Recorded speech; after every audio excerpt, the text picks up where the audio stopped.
మంగళాదేవి కొలువైన మంగళూరు కర్ణాటక రాష్ట్రంలో అతి ముఖ్యమైన రేవు పట్టణం. బెంగళూరుకి పశ్చిమంగా 350 కిమీ విస్తీర్ణంలో అలరాడే సుందర నగరం ఈ మంగళూరు. అదీకాక ఇక్కడ ఇలవేల్పుగా నిలిచిన మంగళాదేవి పేరు మీద వెలిసినదే ఈ పట్టణం. పురాణాల ప్రకారం మంగళాదేవి ఆలయాన్ని మహావిష్ణు దశావతారాల్లో 6వ అవతారమైన పరశురాముడు ఈ ప్రదేశం స్థాపించినట్టుగా తెలుస్తుంది. ఇక హిందూ చరిత్రలో ఇది చాలా పురాతన పౌరాణిక ప్రాశస్త్యం గల నగరం. రామాయణ కాలంలో శ్రీరాముడు ఈ నగరాన్ని ఏలినట్టు చారిత్రక ఆధారాలున్నాయి.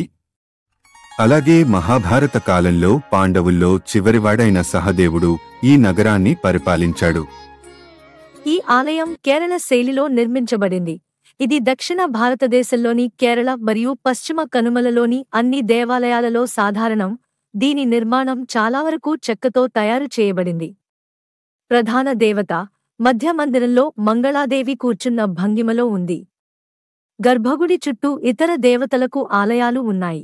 ఆలయం ప్రతిరోజు ఉదయం 6 నుండి మధ్యాహ్నం 1 గంటల వరకు మరియు సాయంత్రం 4 నుండి రాత్రి 8:30 వరకు తెరిచి ఉంటుంది. ఈ ఆలయంలో వేద బ్రాహ్మణులు ప్రతిరోజు అనేక పూజలు మరియు ఇతర ఆచారాలు నిర్వహిస్తారు. నవరాత్రి, దసరా 9 రోజులు ప్రత్యేక పూజలు నిర్వహిస్తారు.